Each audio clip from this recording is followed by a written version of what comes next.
right, good morning again. We're going to go ahead and move right into our aortic sessions, and we're going to start with the thoracic aorta. I have the pleasure to introduce our first speaker, Yazan Duwayri, who comes to us from Emory, and he is going to talk about spinal cord ischemia with endovascular thoracoabdominal repairs.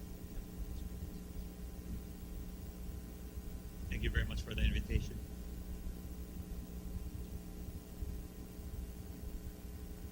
Don't have any disclosures related to this talk.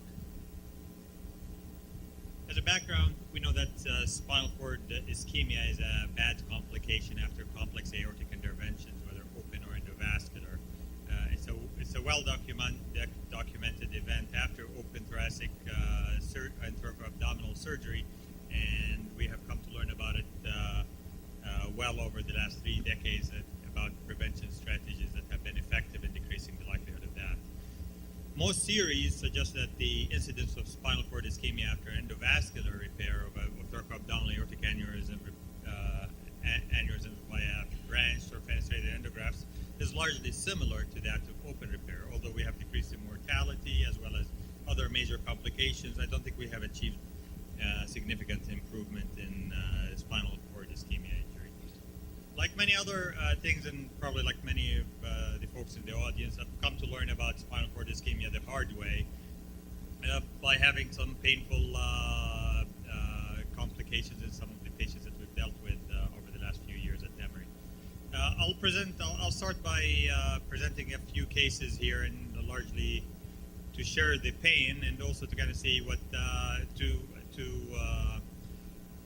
to show how little we know about spinal cord ischemia, about its pathophysiology, and about how we can prevent it. I'll start with the first patient, who's a 72-year-old female, has a type 3 thoracoabdominal aortic aneurysm, largely dumbbell-shaped, 6.2 centimeters in the chest and 5.3 centimeters in the abdomen. Past medical history, COPD, coronary artery disease, and breast cancer, largely not considered an open candidate due to her COPD. So we offered her repair in two stages. First stage, T-bar. She did have a small seal zone at above the level of the celiac artery, and we said we can decrease spinal cord ischemia risk by staging her repair. 12 hours after the repair, she developed paraplegia. We treated her with aggressive CSF drainage and increasing the MAP goals. We were able to reverse a significant degree of her deficit, and she ultimately was able to walk but had residual left leg weakness. So extensive coverage of the thoracic aorta from the subclavian to the celiac. Her subclavian was open, and so was her celiac and hypogastrics. She does still have an abdominal aortic component. I've been following her for 2 years. Now this is at 5.6 centimeters, and the question is, when should we offer her a repair for the abdominal component, and what is her risk of paraplegia after completion of her repair? I'll move to the second patient without answering the first question. The second patient is a 51-year-old gentleman who had a complaint of transient upper back pain and bilateral lower extremity paralysis. Those lasted less than 60 minutes, and they went away by the time he got to the emergency room. His past surgical history was positive for aortic coarctation repair in the remote past. He did have a normal vascular exam upon arrival. Spine MRI was also normal. A CT angiogram revealed this, a focal area of dissection in the mid to upper descending thoracic aorta. Did anybody here treat this? He completely resolved. How would you treat it, Josh?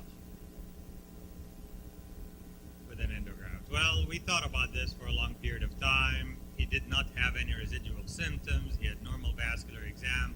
We were not sure if we will make this better by putting an endograft or we will make it worse. So we did not do that. We actually discharged him home after a few days in the hospital. He did return 3 weeks later with dense paraplegia. We could not reverse that with the spinal drain, and I did take him emergently for a T-bar, and that did not resolve his symptoms. He's still alive 3 years after that. And interestingly, he's the happiest paraplegic I've ever seen, but he's alive, but he does have permanent paraplegia. Third patient, 66-year-old male, has an anastomotic pseudoaneurysm in the thoracic aorta. It's 10 centimeters. Bad COPD, oxygen dependent. His past surgical history was that of a thoracoabdominal bypass in 1992. This is his CT scan. You can see the pseudoaneurysm in the distal descending thoracic aorta. What you see to the right of the screen is the aortobifemoral bypass, and on the left is the stump of the visceral aorta with the visceral vessels as well as the renals coming off. So we offered him endovascular repair due to the fact that he had an aortobifem, occluded iliacs, and hypogastrics, and that will extend the area of aortic exclusion. We did prophylactic CSF drainage, high MAP goals. We did the procedure, had intraoperative gutter leaks. We treated him with snorkels. He was not a candidate for a fenestrated or branch repair due to the weird anatomy. He did have postoperative periparesis immediately. We drained him for 7 days and increased his MAP goals, and were able to regain his lower extremity function at discharge.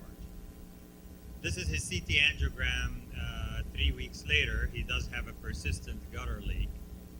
Again, this is a patient who did have periparesis at the time of surgery. The question is, when should we go ahead and address the endo leak?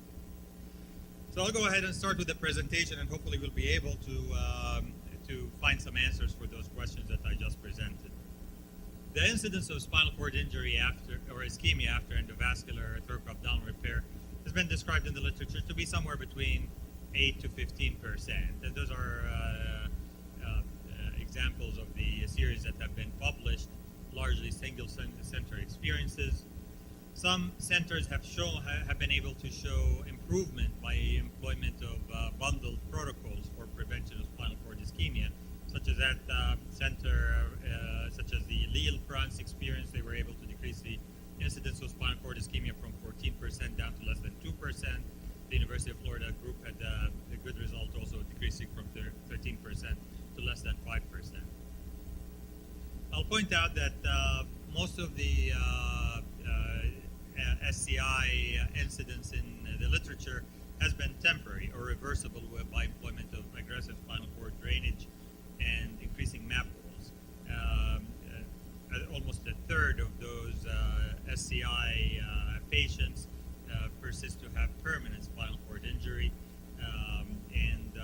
I would also say that around 2/3 of the patients in most series present with delayed spinal cord ischemia symptoms rather than early.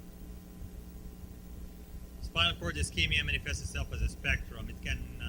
This is the modified Tarlov scale that we use, and it's borrowed from spinal cord injury. And this is the range. It can be anywhere from just minor weakness with ability to walk but with assistance, down to complete paraplegia and inability to move the lower extremities without gravity. And this those that score with score number 1 and score number 2 also have bowel and urinary incontinence. The etiology, well, we think it's multifactorial. We've always said that the problem, the reason spinal cord ischemia happens after thoracoabdominal aortic aneurysm repair, whether open or endovascular, is because of ischemia of the spinal cord due to the coverage of the extensive collateral network to the spinal cord, or due to systemic hypotension.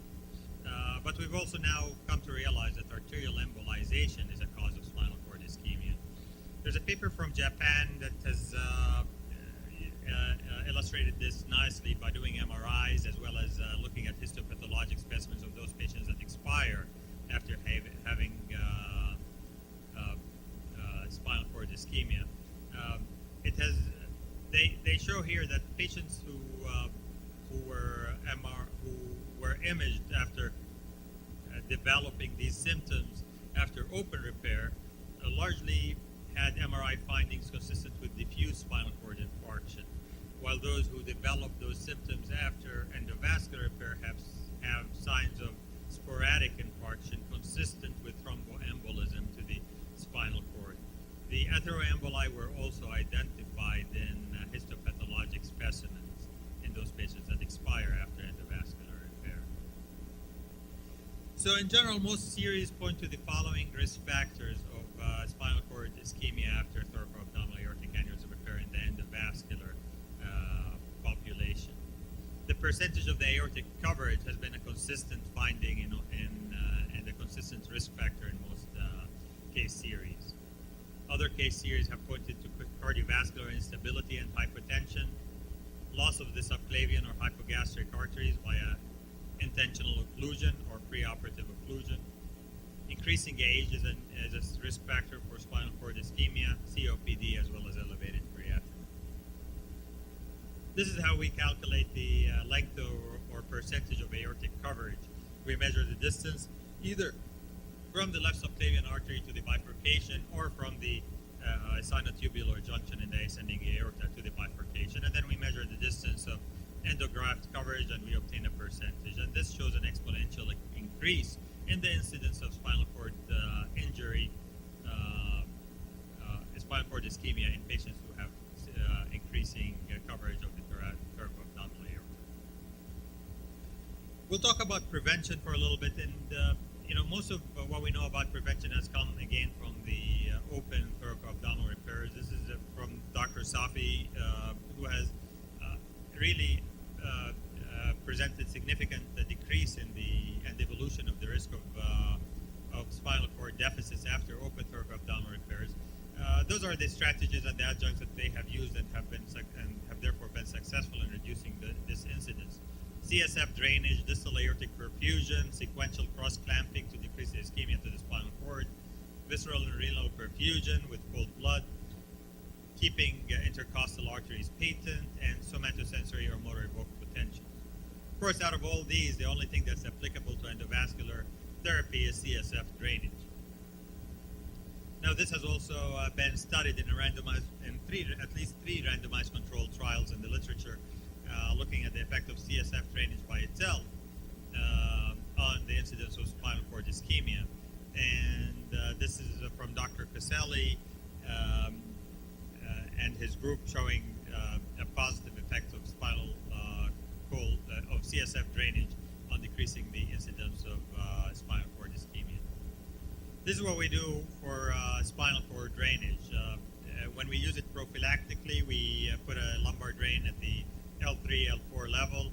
We drain around 10 to 15 cc's an hour with a goal to keep an ICP of around 10 millimeter mercury. If the ICP is less than 10 but neurofunction is normal, we only drain 15 cc's per hour. We drain for 24 hours and then cap for 24 hours, and if everything is okay, we will not do anything anymore. Patients who do have postoperative paraplegia or delayed paraplegia, they get a spinal drain, but we keep their ICPs lower, 0 to 5 millimeter mercury. We do not have a maximum drainage volume. We stop drainage if there is headache or if there is blood in the CSF drain. We drain for 7 days. We increase the MAP. We increase the hemoglobin. We work on the cardiac index. And we start weaning the lumbar drain after 7 days.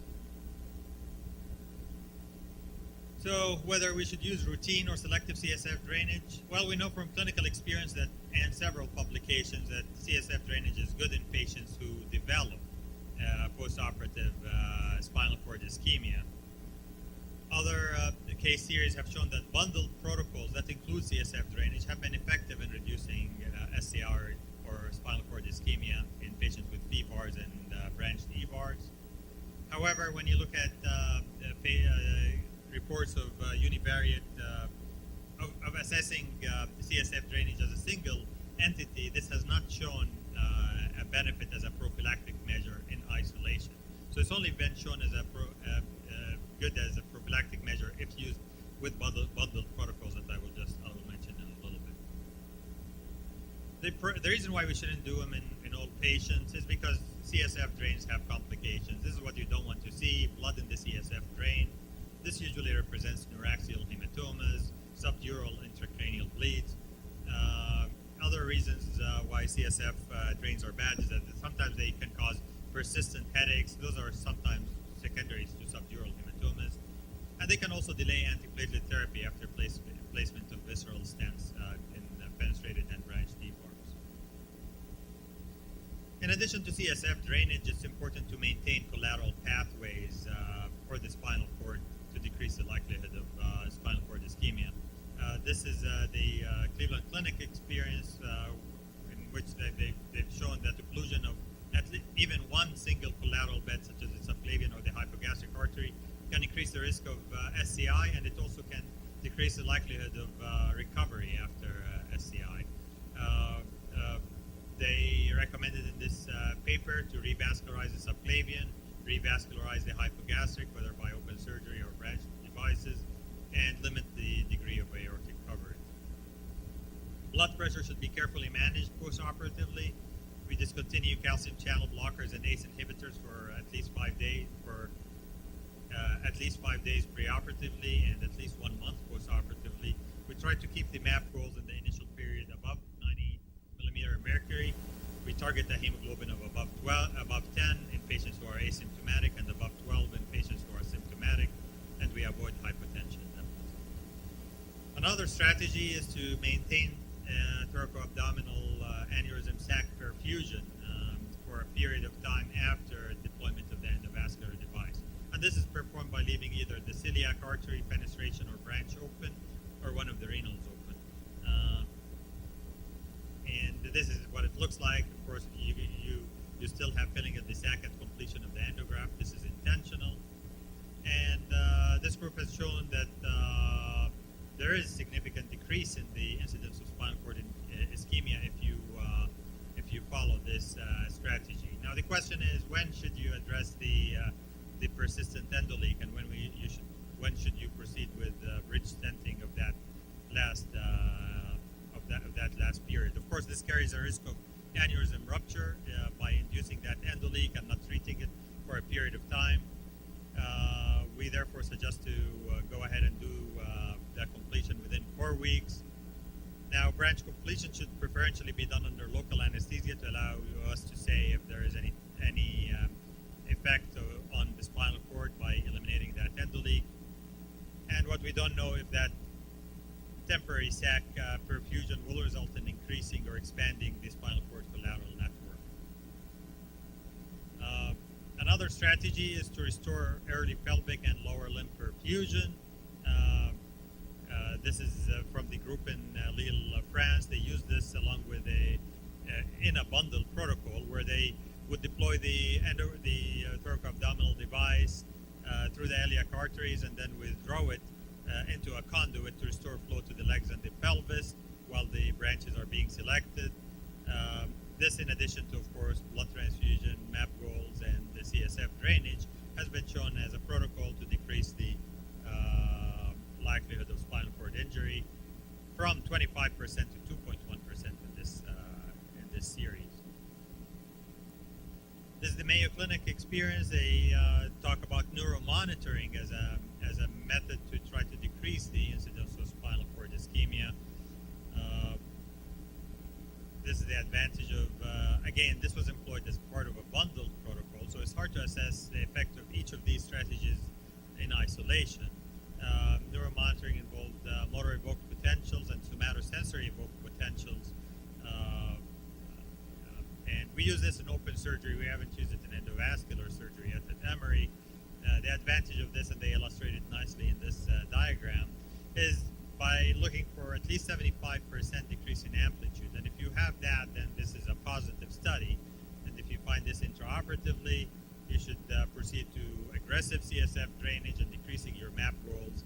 And in patients who respond to that, you can proceed with the endograft deployment as planned. If you do not have adequate result to that, you proceed to withdraw your sheath down to the femoral conduit or restore flow to the common femoral artery. And if this solves the issue, then you can proceed with branch treatment. If this does not solve the issue, then you stop there, keep the endograft deployed, and allow temporary sac perfusion and come back later for the branch deployment. So I hope I didn't add more questions rather than answer more questions about spinal cord ischemia, but this is what we know so far. Despite its minimally invasive nature, we still have a significant incidence of spinal cord ischemia after endovascular thoracoabdominal aneurysm repair. Most events can be reversed in up to 2/3 of patients. Most cases are delayed. They occur within this first 72 hours, but again, there